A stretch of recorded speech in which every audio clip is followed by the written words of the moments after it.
so we can get that out of the way. And I'll go ahead and get started. So again, this presentation I'm going to do today is called If You Only Knew, a Social Worker's Perspective on Dementia Care. And my name is Mouton, and I'm the Program Director here at Alzheimer's Services. All right. And we have to thank Brooke. Also, I have to give Brooke a lot of credit. She put these cute slides together for me and managed to find these graphics of a girl with bangs and black hair. So we were very happy about that little find as well. So before I really get into everything, I want to talk about a little bit about myself and who I am and why I really wanted to do this presentation today. I am the social worker in question, and so I have been with Alzheimer's Services since 2019. But all in all, I have a, over 10 years of experience working with people with dementia from both a professional and personal aspect. I have loved and cared for a lot of people with dementia and their care partners as well. And so, from all of that experience, I put this presentation together and really wanted to share just some insight and things that I've gained over time and things that'll help me to do my job here at Alzheimer's Services as well. Okay. So, the way that this presentation will work today is I really wanted to share my perspective as a social worker on what I think everybody needs to know, whether you're a care partner, whether you're a person diagnosed with dementia, maybe you're a healthcare professional or social worker, or just someone with general questions. And some of the things that I've seen over the years, some of my most asked questions. So we'll really touch on a lot of those things today that I think anybody could really benefit from. But I also want to talk a little bit about before we really get started is how I get in contact with these questions, how these topics come to me, and kind of what my day to day looks like with this. So here at Alzheimer's Services, we offer a helpline system. Our helpline system can be used over the phone. We also allow for people to walk into our office anytime that we're open, which is always Monday through Friday, 8 to 4. And then you can email us, reach out to us really any way. Our helpline is by far the largest part of my job, and I don't do that alone. Also, Brooke, who's here with us, and then Sherelle as well, also monitor our helpline system. And that just allows us to have the ability to answer any questions that anybody has in relation to dementia and dementia care. And so you'll hear a lot today about those most asked questions that we get and what we've learned from those things and my perspective on that as well. So, to think of where to start. So I would think the most common question I get is where do I start? Whether I have recently been diagnosed, whether I'm wanting to know what is dementia, maybe looking at warning signs. Maybe I'm seeing these things in my loved one. So, what are those warning signs? What are some maybe common symptoms? But then also first action steps and maybe recognizing problems, but also focusing on building your village as well. Okay. So you'll see some of these slides a little thought bubble. So that is the commonly asked question that we get. So this first we're going to address is this dementia? And if so, how do I go about getting a diagnosis? A lot of times we'll get calls to someone who is right early in this journey, and maybe their loved one or themselves is experiencing some changes, but they're not quite sure what to do about those changes. So I think it's important to be mindful of some things that we need to be aware of in getting a diagnosis. So, first things first, we need to be mindful of changes in our memory, difficulty with our day to day task, and big changes that we may experience in mood or behavior. Some of these are those first things we would see if maybe a diagnosis is something that will come in our future. Also, too, we need to remind ourselves that some memory loss is totally normal. Our brain is just like the rest of our body. It ages and it experiences challenges as we get older. And it just works sometimes in a different way than maybe we're used to it working. And so forgetting is sometimes just a natural part of aging. And we'll talk about that today and some things to just reassure us of like, is this normal memory loss or is this something I should be concerned about? I think a good place to start as well is to review the 10 warning signs and reflect on like, does this sound like me? Does this sound like my loved one? And we'll go over those warning signs today too. And I think if so, if you are noticing changes that maybe feel abnormal to you in some way, begin to make a note of those changes and also track their duration and their frequency and like how often is this playing into your life. And then I think utilize a checklist. There are checklists available of abnormal symptoms or dementia symptoms, things to look out for. The National Council of Dementia Minds has a really, really in depth one that I can attach in the follow up email today that I really like, but there's other ones available out there too. Okay.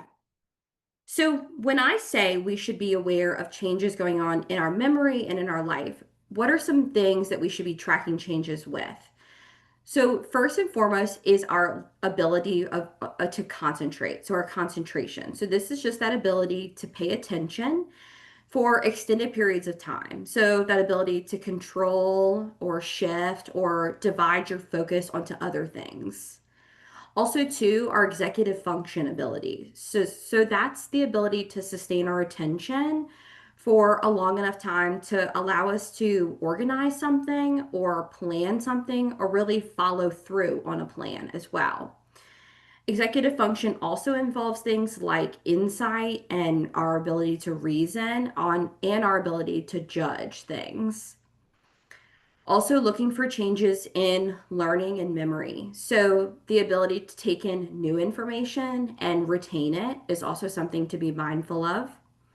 Our language function as well. So, our ability to produce and understand speech and printed information, our ability to understand signs, things like that. Also, too, our visual, spatial, and sensory processing. So that's really our ability to understand the environment around us, which may involve our senses like hearing, smell, taste, touch, and knowing where our body is in a space. Our social functioning as well is something to be mindful of. So that's just our ability to recognize, interpret, and respond to information about other people, which helps us to explain and predict how people behave. It also includes awareness too of our own feelings and whether our feelings and our reactions to things are appropriate for the circumstance. And also to other physical functions. So things like balance and coordination changes, chewing and swallowing, toileting changes, and sleep schedules as well. And I think if we notice changes with things like this, we can make notes of things. And that's when we should be jotting down how often those things are impacting me and how regularly I'm seeing these things in my life. And I think also, too, if we're a current care partner for someone with dementia, you can see how some of these things are the common things that we begin to see when a person is developing or maybe recently been diagnosed. Okay. So, next steps, we're tracking those things, we're measuring the duration, they're happening in a frequency that maybe I feel concerned about for myself or for my loved one. So, what do I do then? So, really, your next step is to schedule an appointment with your physician, whether that be your family doctor or a specialist of some kind, like a neurologist. If you are brand new at this, if you've never talked to someone about these concerns, you can always start with that family doctor, someone that you really feel comfortable with, and that is easy also to get an appointment with as well.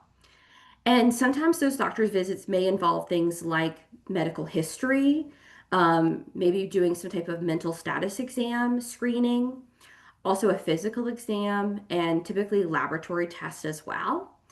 And a family doctor can then help you to be connected with maybe a specialist if needed, like a neurologist or something like that. And we can also help you with that too here at Alzheimer's Services if you ever need recommendations. Okay. So let's look at those warning signs. So those things that may alert us that I or this person I love could have a dementia diagnosis. So what are some things to look out for? So I think number one is memory changes that disrupt our daily life. So this could be anything from like forgetting recently learned information and maybe it doesn't come back to you later. But really, I think when we hear memory loss or memory changes, we get concerned because we all forget stuff. But memory loss that is dementia related memory loss is that really, really impactful memory loss that's changing our day to day. Also, too, changes in planning or problem solving. So, some people may have difficulty concentrating or taking much longer to do things than maybe they did before. Difficulty completing familiar tasks is another warning sign. So, maybe difficulty in driving to a familiar location. Maybe you're driving to a family member's house where they've lived for 10 plus years, but today I'm having a really hard time getting there. Or maybe managing a budget at work that I've been in charge of for a very long time, but now it's becoming really difficult for me. Or maybe even something like remembering the rules of a favorite game or something like that that you regularly participate in. Also, too, confusion with time or place. So, people with an Alzheimer's diagnosis can lose track of dates, seasons, and the passage of time as well. It can also be difficult and have trouble understanding visual images and spatial relationships.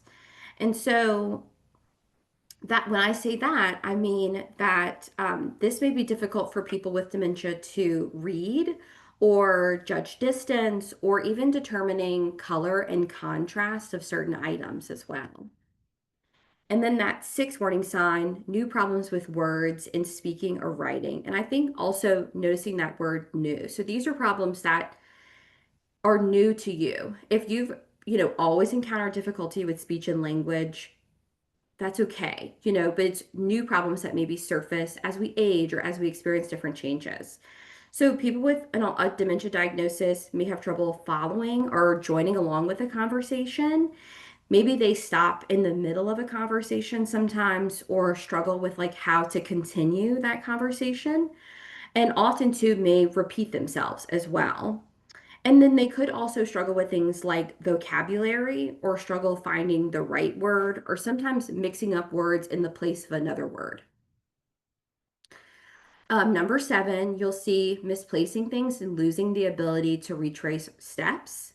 So, a lot of times people with dementia will really struggle with losing things. And I think this is really, really frustrating for a care partner because a lot of times when a person with dementia loses things, they really may lack in that ability to like retrace their steps and think, where's the last place I saw that? And sometimes they'll even forget that original place of origin as well. Like, where does that item actually belong? Also, too, we'll see decreased or poor judgment as well. So, really, this can be in any type of judgment or decision making. So maybe poor judgment with money, maybe giving large amounts of money to scams or things like that sometimes, or telemarketers. Also, too, paying less attention to things like maybe bodily cleanliness or attention to our personal grooming also is a part of that decrease or poor judgment as well. And then withdrawal from work or social activities. So, a person with dementia may start to remove themselves more often from hobbies or maybe things that they engage in or time with family and friends, or just places that could be really overwhelming to them really easily. And then, two, changes in mood or personality. So, this is really common where people with dementia will experience big changes in their mood or personality. Sometimes people will have a really different personality than maybe we're used to them having, but also changes in mood throughout the day too, that are maybe not necessarily triggered by something in particular, but maybe they experience a wide range of emotions or get to emotions maybe easier than they used to. So maybe they're confused more easily, more suspicious than they used to be, maybe just sadder than they used to be, fearful, anxious, or even sometimes really positive emotions like joy, maybe sometimes, but not necessarily connected to anything. Or even too, a lot of times people will be concerned because their loved one with dementia will cry a lot and it's not necessarily connected to anything. And sometimes that's just part of the changes that are occurring in our brain in those mood shifts that we're experiencing. So it never fails that whenever I do education, I do a lot of education in the community and for different families, that anytime I go over the 10 warning signs, someone in the audience then feels really anxious that maybe this could be them. Is this me? Do I have all of these signs and symptoms? And so I thought it would be important to kind of break down those warning signs and look at how they could just be regular age related changes as well, and why it's so important to really measure that duration or measure how much this is impacting me. Because I also think too that when we hear things that are scary or anxiety provoking, then anytime those things happen, like if we hear that memory loss is not a normal part of aging all the time, then anytime we forget things, we automatically revert back to that, oh, could something be wrong? And so I think sometimes we need to give ourselves a little more grace than maybe we do, and just realize that some of this could just be natural and normal aging. And so let's talk about those warning signs, but look at how other ways to spin them that could just be age related. So, that first one, memory changes that disrupt daily life. So, a typical age related change is just to sometimes forget names or forget appointments, but maybe they come back to us later. Whereas, maybe if a person with dementia is experiencing this memory loss, maybe it doesn't come back later. Maybe it's just lost for good, unfortunately. But a lot of times, what's normal is just to forget things, especially if it's things that are not in our everyday. And so we'll forget names, we'll get appointments mixed up, things like that. That's okay. Normal memory loss. Changes in planning or problem solving, that next warning sign. So, a typical age related change could be making occasional errors, maybe when balancing our checkbook or like monitoring our bank account, maybe, or really feeling like you're having a difficult time planning an event or a vacation. I think this is especially true when we have a lot of other responsibilities. Maybe we're caring for a loved one, maybe we're also caring for like young children or grandchildren, or we have a job on top of caring for a loved one, and we forget stuff. We just make errors in or feel easily overwhelmed by things. That's normal too. Difficulty completing familiar tasks. So, that third warning sign. So, a typical age related change could be occasionally needing help with like new technology, like, for example, navigating the settings on a microwave. My husband and I just moved into a new house a few months ago, and like all of our technology takes so long for us to get used to. Like, everything we do on our oven, I have to Google everything because everything is so different than it used to be. And that's normal. It's normal to have to struggle sometimes to learn new concepts, um, or maybe have to, need help how to navigate your new TV or something like that. All normal things. That fourth warning sign, confusion with time or place. So, a typical age related change could be things like getting confused about the day of the week or the date, and maybe figuring it out later and realizing at a later time, oh, shoot, I missed that appointment, or I was supposed to, be there on Tuesday, but I thought it was on Thursday. That can totally be normal memory loss or just normal age changes. The next warning sign, trouble understanding visual images and spatial relationships. So maybe the age related change is that we're experiencing vision changes related to cataracts, or maybe our prescription has changed. And then we struggle with those visual and spatial relationships. Also, too, new problems with words in speaking or writing. So maybe that age related change is just sometimes trouble finding the right word, or like forgetting what you were saying in the middle of a sentence and like losing place. A lot of that is just normal as we age. Also, too, misplacing things and losing the ability to retrace our steps. So maybe a typical age-related change is misplacing things from time to time, like losing our phone, losing our keys, or like other really commonly used items. I know sometimes it feels like our brain moves faster than we even realize. Like sometimes we're just putting stuff in places that we know they go, and then sometimes we think they're lost because we didn't even really sit down and focus on what we were doing at that time. Um, that next warning sign, decrease or poor judgment. So maybe an age-related change is making a bad decision every once in a while that maybe we reflect on later and we're like, "Ah, I wish I wouldn't have done that." I think a lot of times when it comes to things like scams or like telemarketers, we are all susceptible to that. Not just people with dementia. telemarketers are good. They are good at their job, and that's what they dedicate their time to, unfortunately. And so they're supposed to be able to trick us and like convince us of things that are not the case. But at the same time, a lot of times we can learn from those things and know how I can avoid that or do differently in the future. That next warning sign, withdrawal from work or social activities.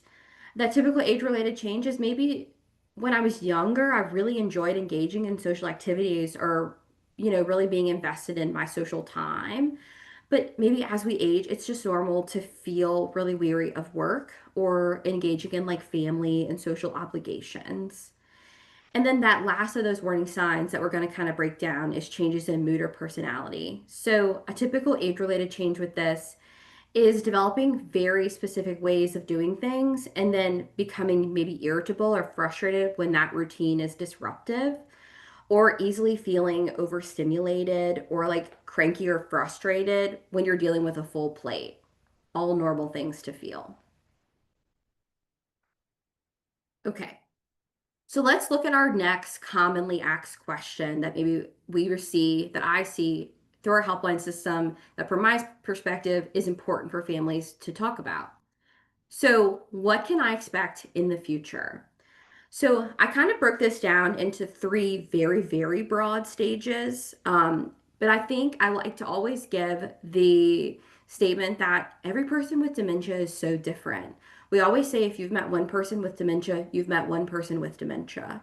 You will never meet two people with dementia whose journey is the same, who progressed through this disease in the same way, or who display the same signs or symptoms.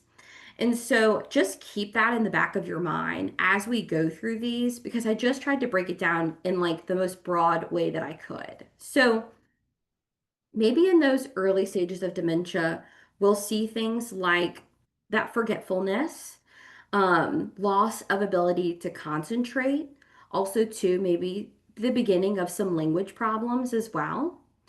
We'll also start to experience confusion about time and place, and maybe some impaired judgment, which we've talked about some of those things in those warning signs today.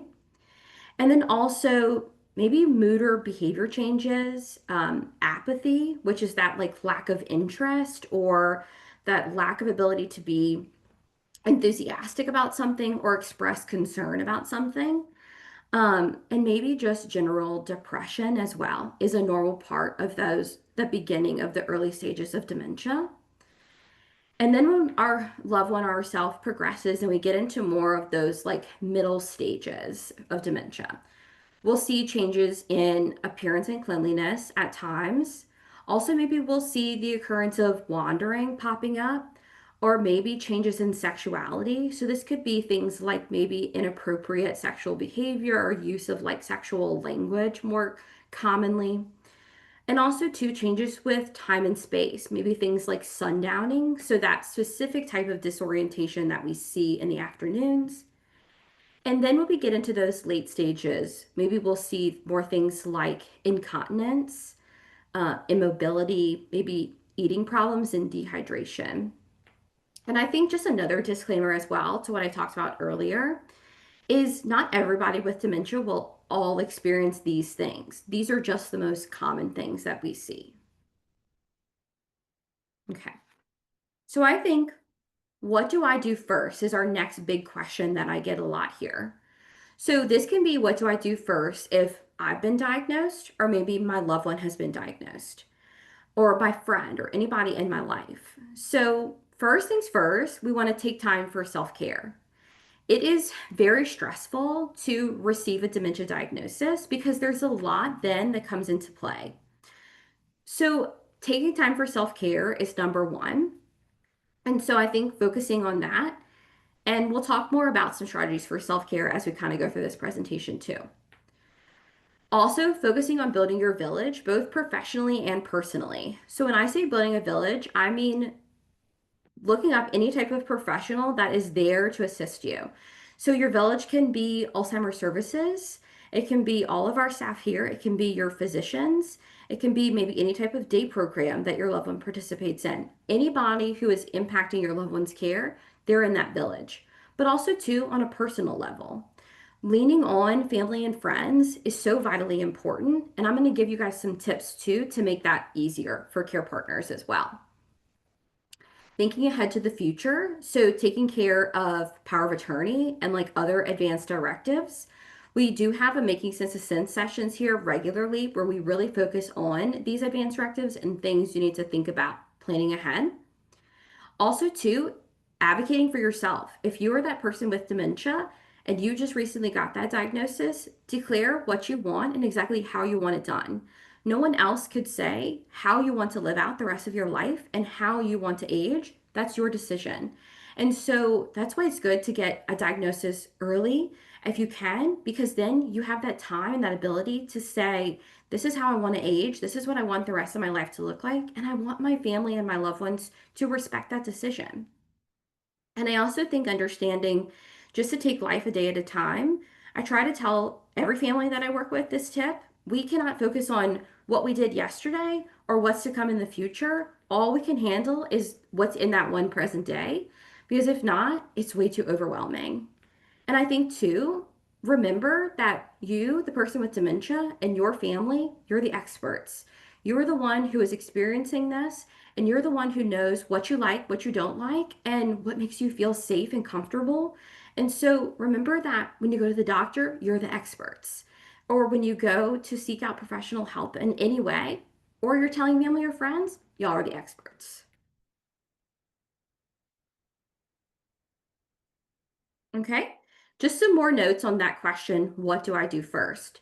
So I found this quote and I really liked it because this is, I think, the perspective that I hope every family has when someone in your life develops a dementia diagnosis. So focusing again on like living your life. So the quote is, life doesn't end with a diagnosis. There is life and love and joy to still be found. And this was by Wendy Mitchell, who was living with a diagnosis of Lewy body dementia.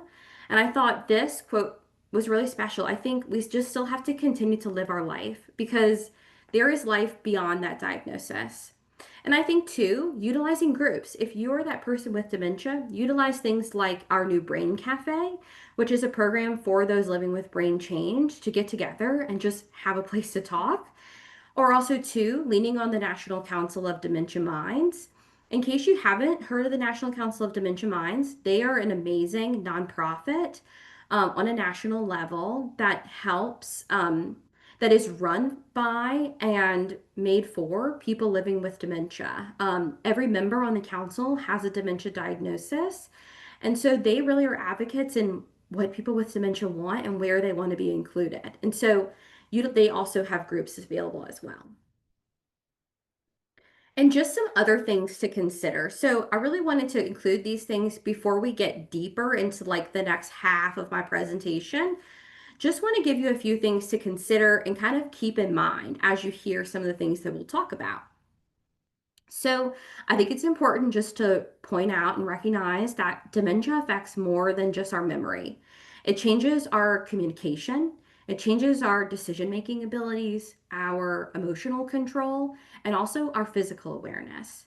And so when we're caring for a loved one with dementia or just even interacting with a person with dementia, we need to be mindful of all of these changes that a person could be experiencing and just be aware of that. And it helps us just to understand better their needs.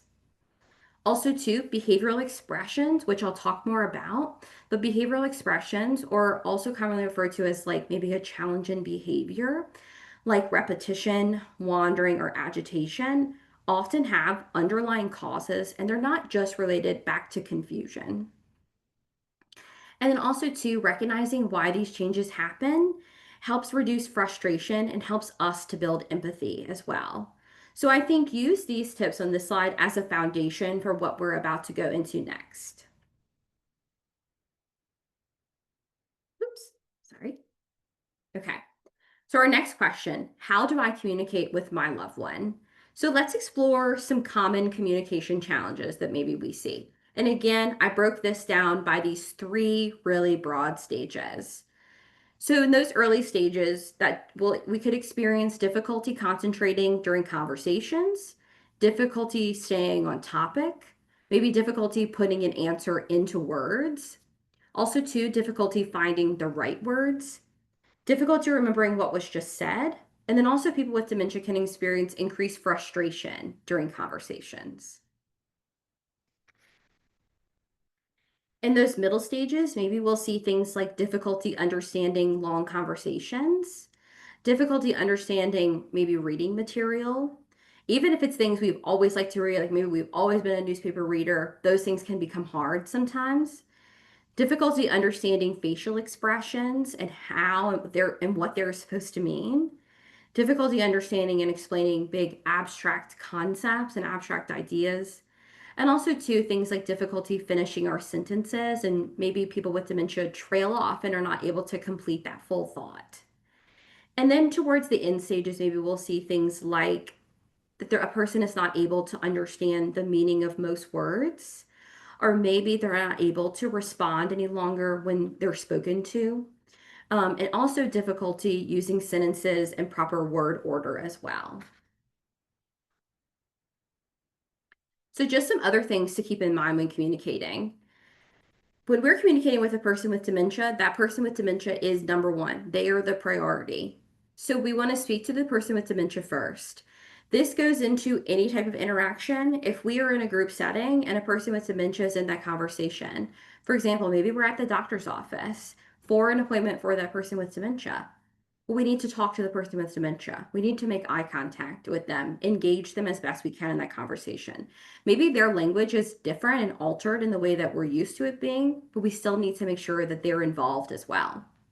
Also, too, we want to use more simple language. We want to try to say exactly what we mean so that a person with dementia doesn't have to interpret all of our thoughts or all of the things we're saying.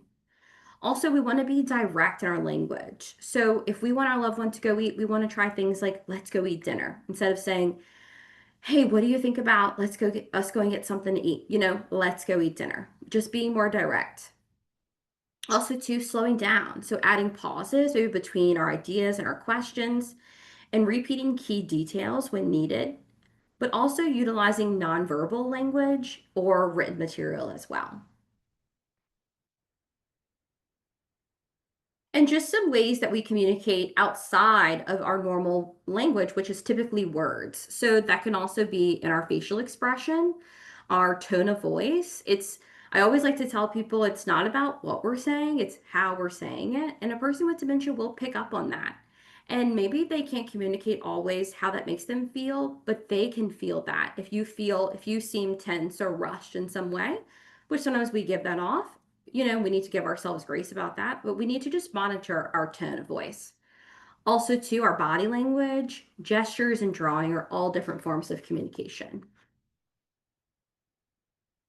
So, some things that come into play in the language of dementia. So, dementia can diminish our overall ability to communicate. It can make it difficult to express our thoughts and our emotions, can also make it difficult to understand other people, and then makes visual more important than content. And so when I say that visual is more important than content, what I mean is the visuals in that interaction. So those can be things like a smile on our face, maybe our body language being really open and receptive to them. How we're making a person feel is much more important usually than like what we're actually trying to communicate. And just some tips for body language and communication, just some things to consider. So we want to sit face to face with a person. We want to be eye level with them. So if maybe they're in a wheelchair or they're laying in a bed, we want to lower ourselves to that level. We want to use that clear, simple language. Also, too, auditory first. We want to alert that person that we are in their space, in their area. Then we want to follow by visuals. So maybe saying, hi, and then drawing their attention before we continue on. And then using touch. Once they hear us, see us, then we can use touch when they feel comfortable or give us consent in some way. Also, we want to be careful of checking our space and not sitting too close. At first, maybe eventually you can be really comfortable and close with this person, but just being mindful of that. Watch our initial approach. So we want to smile, walk calmly, appear open. Also, we want to monitor things like sudden movements, again, our tone or facial expression, and try to learn and recognize their body language as well. Maybe you can better tell when they're feeling upset or when they're feeling hungry or in pain or something like that. We want to also make sure we initiate a greeting when entering a room and need to grab their attention. Wait for their response before continuing on, and then also using positive statements with them. And then sometimes you can use what Tiva Snow calls this, that, or something else, where if a person, let's say a person says, I'm cold, well, maybe they don't know what they need to not be cold. And so we want to say, well, would you like a warm drink or a blanket or something else? And then if they say something else, then maybe we can offer more options, but we're using that simple language to help guide them through the conversation. Okay. So I think when we learn about language and communication, it's really important to understand why these changes are happening. So I had the pleasure of earlier this year attending a Teepa Snow training in North Carolina with her. And she uses all kinds of different techniques that we'll get into on these next couple of slides. So one thing that she talks a lot about is when our brain is impacted with dementia, we, on the left side of the brain is where we lose, and then on the right, we retain. And so I like that little saying because it's kind of easier to remember than something. So we lose on the left and retain on the right. So on that left side of the brain, the skills that most people with dementia typically lose are going to be vocabulary, comprehension, and speech production. So essentially, what we're looking at is losing the ability to have access to the words that we know, make sense of words, but also produce words back out. And so, if you think about that, those are the things we most commonly lose, you see why a lot of the challenges that we see occur. And then we retain on that right side of our brain. So, those things that we retain are things like forbidden words, maybe harsh language, um, also back and forth. So, that social chit chat, or maybe our ability to argue as well. That social chit chat, a person with dementia often can maybe say, oh, hey, it's so good to see you. How's your mom? Or how have you been? You know, those things that maybe are quick reference to us. But once we try to sometimes go beyond that, sometimes we might hit some roadblocks. But that social chit chat a lot of times stays. Also, too, understanding the rhythm of speech, knowing when something sounds like a question, understanding tone, why I continue to emphasize tone, and also understanding changes in those tones. Also, too, that rhythmic learned and comfort things stay with us. So that can be music, poetry, prayer, our ability to count, and then any of those autonomic motions. So dancing, rocking, those things really stay on that right side of the brain. And then also along with those changes in our, those in the temporal lobes, we also are looking at visual changes as well. So Teepa Snow, what she uses is what's called the GEMS state. GEMS, so what she does with this essentially is focuses on what people still have the ability to do instead of focusing on what somebody with dementia does not have access to any longer, which I love that. It's very strength based to look at what a person still has access to instead of focusing on maybe what's different about them. So let's talk about some vision changes that occur in the brain. So I think it's important to note that with each level of vision change that we're going to talk about, there is a decrease in safety awareness for this person with dementia. So this is kind of interactive. So I can't see many of you guys because we're on Zoom, but if you want to participate along with me, I think it helps to make this more effective. So we're going to start in that sapphire state down at the bottom. So this is when we experience a loss of about 45 degrees of our visual field. So from where you're sitting, if you could just put your hands out in front of you in a V formation.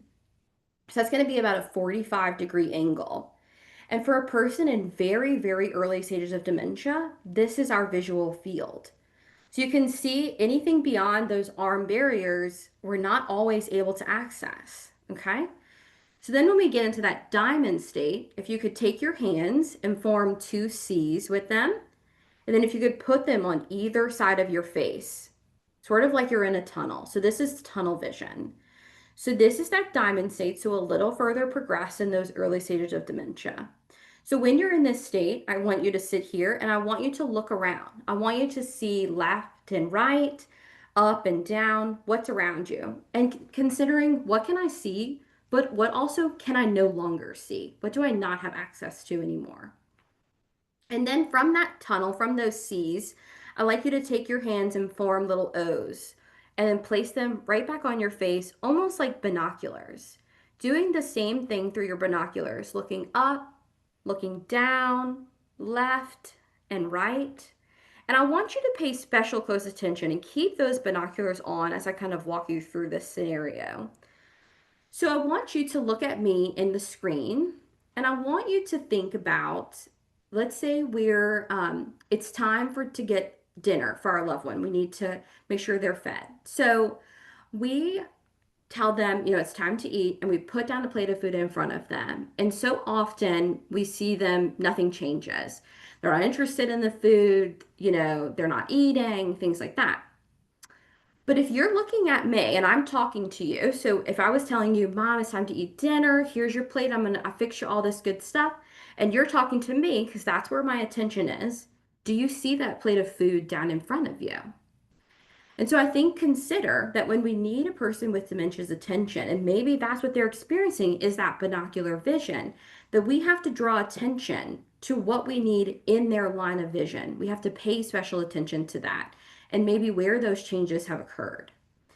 And then as we progress to those other states, we'll see things like maybe with that binocular vision, but maybe I struggle a little bit more with object recognition and knowing what things are. Maybe you put a spoon in front of me and I'm not sure what that is, things like that.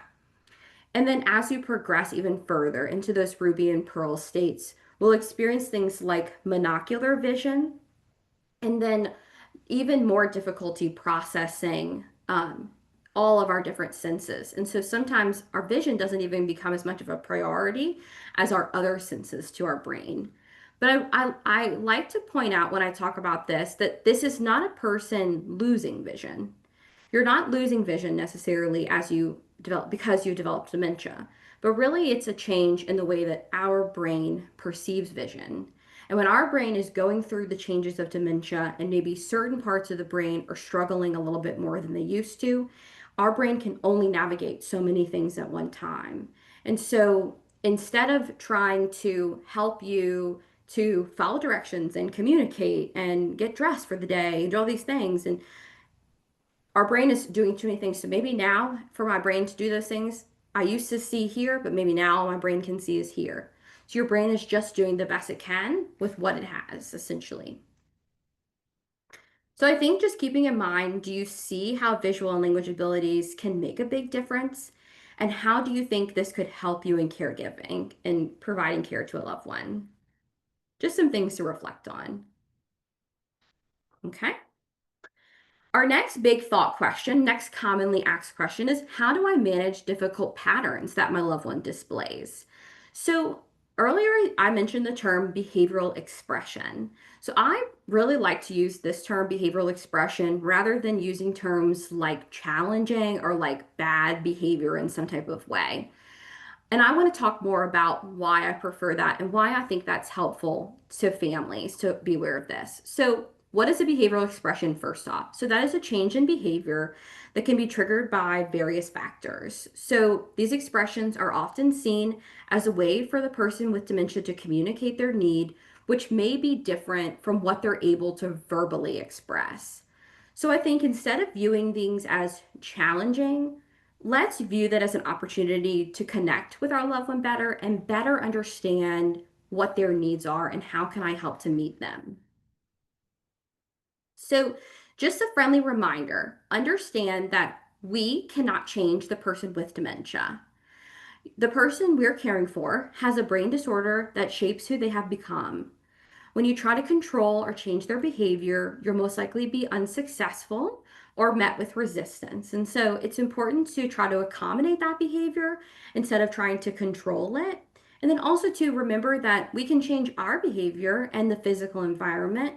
And a lot of times by changing our own behavior, it can help to change theirs too, make them feel more comfortable.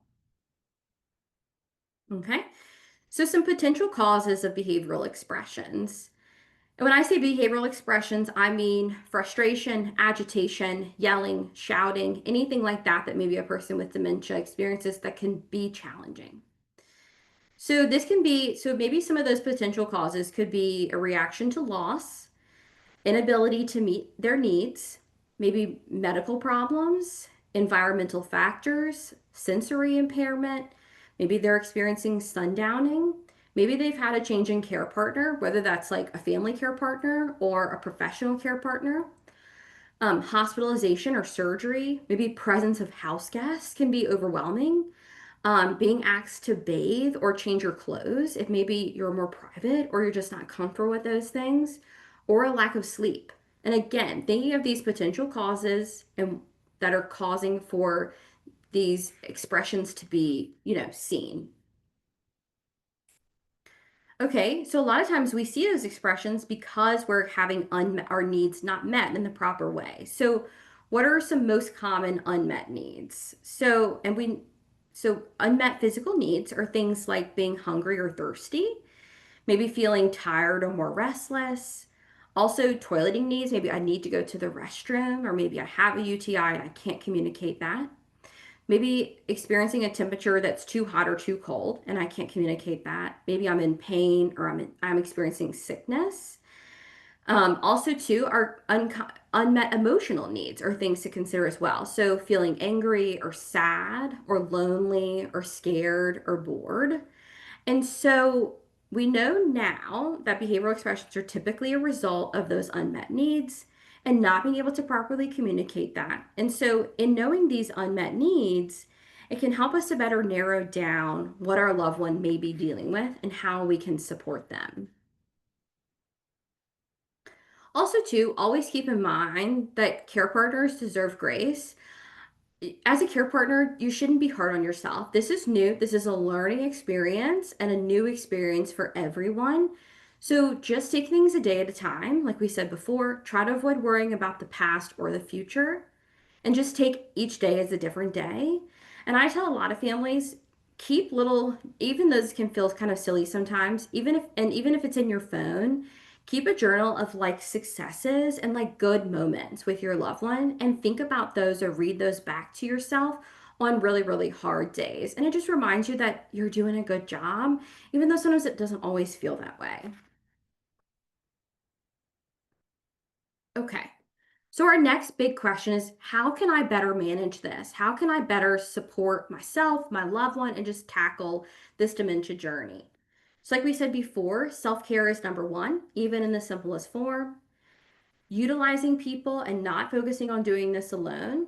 And then pointing out ways to help from other people because sometimes people want to help but are unsure how to take tasks off your plate. So, let's talk about that a little bit.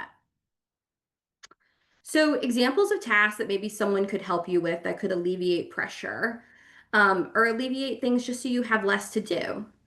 Grocery shopping, doing laundry, folding your laundry and putting it away, all very time consuming.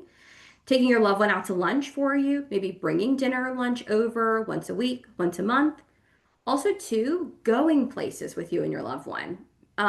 Maybe things like coming to a TLC here at Alzheimer's Services, or like any of the fun like break events that they do in the parks, or doctor's appointments, or even if you take your loved one out to lunch or dinner, that they go with you. Sometimes it can be lonely going out with a person with dementia if maybe their language, they're not communicating as much as they're used to. And it can feel uncomfortable, I think, for people. So bring a friend. If you have a friend who everybody has a friend who needs no assistance in keeping up a conversation and could talk about everything or everybody, anything you want to talk about, they can come up with something to say. Take that friend with you. Bring some company with you so you have less pressure on yourself. Also, ask them to talk to you about something other than dementia and being a care partner. You can ask them to pick up prescriptions, to take your pets out for a walk, to provide freezer meals. You can ask them to cut your grass, even. And do not hesitate to accept the help. Practice saying yes more often. Okay, so let's go through these little scenarios of ways that we can ask for and accept help.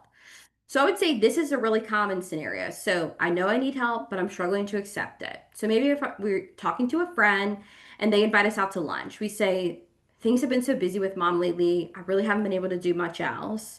And this person says, okay, no worries. Just let me know if I can ever do something to help. And a lot of times that's the end of the conversation.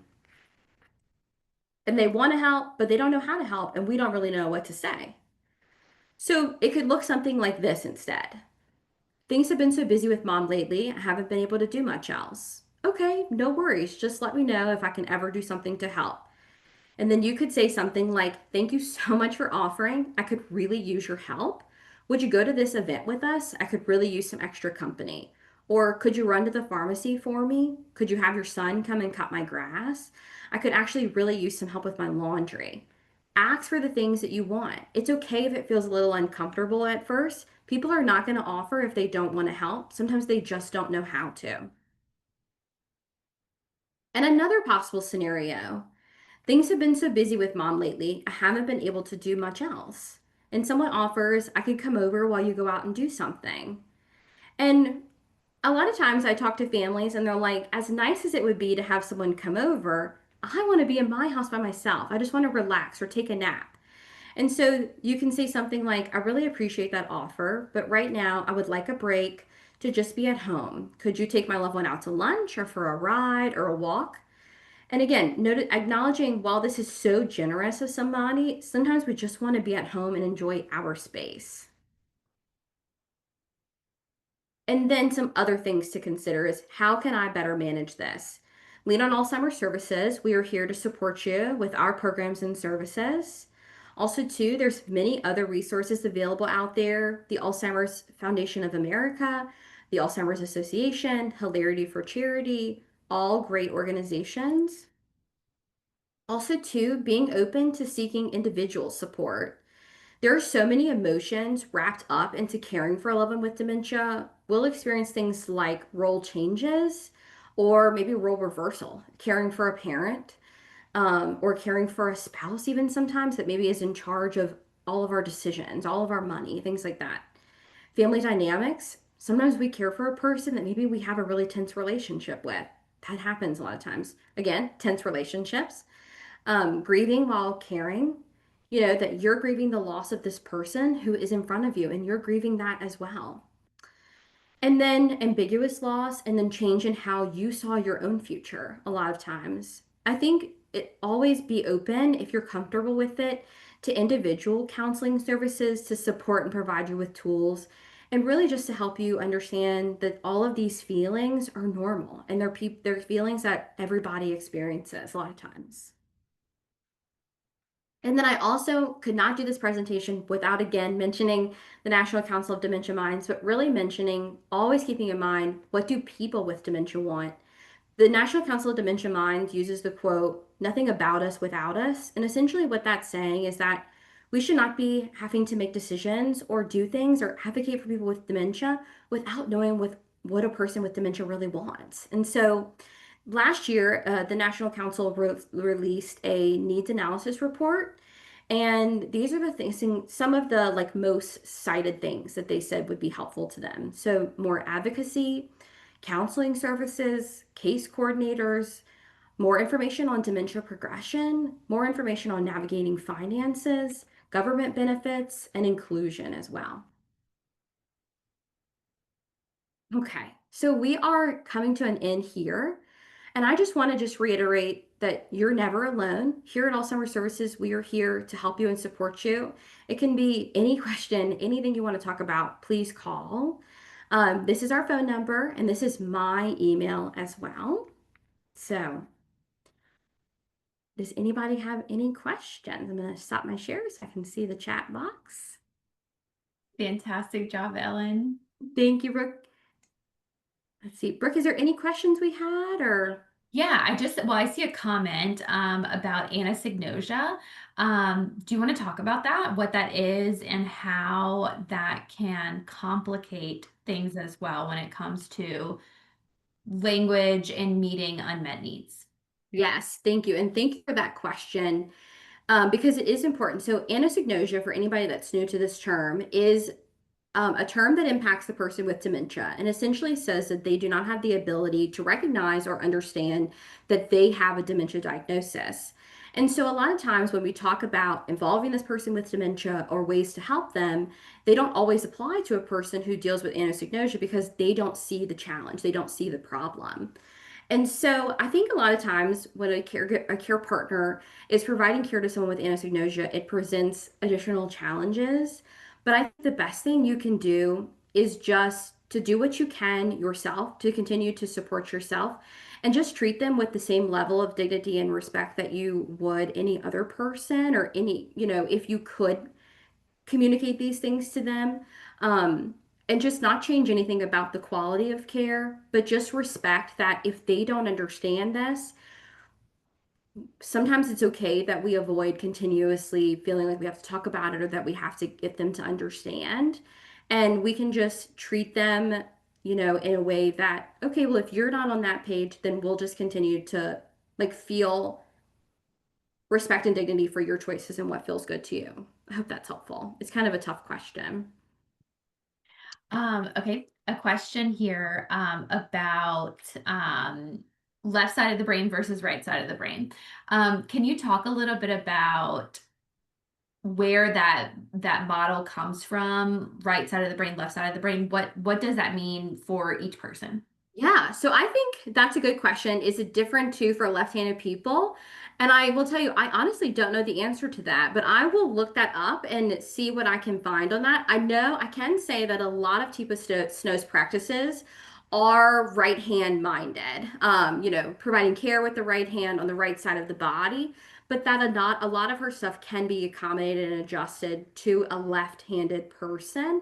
But I do not know the answer to that specific question, but I will look it up and I'll send that person who sent that an email if I find anything on that because I'm curious about that myself. As far as I know, there's no difference, but I'll see what I can find out. Okay.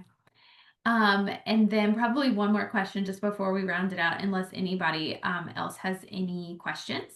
Um, so speaking of anosognosia or also you know, dealing with all of these challenges while also trying to care for yourself as a care partner. I talk a lot with families when they call us and they're like hiding in their garage and they're like, I want to talk to you and get help, but it's going to upset my loved one if they know I'm talking to you, or I want to attend a lunch and learn or a support group, but my loved one can't know about it. Um, how would you speak to a caregiver or a care partner about that of getting support for yourself um while your loved one while you're kind of skirting that fine line? How would you Yeah. respond to that?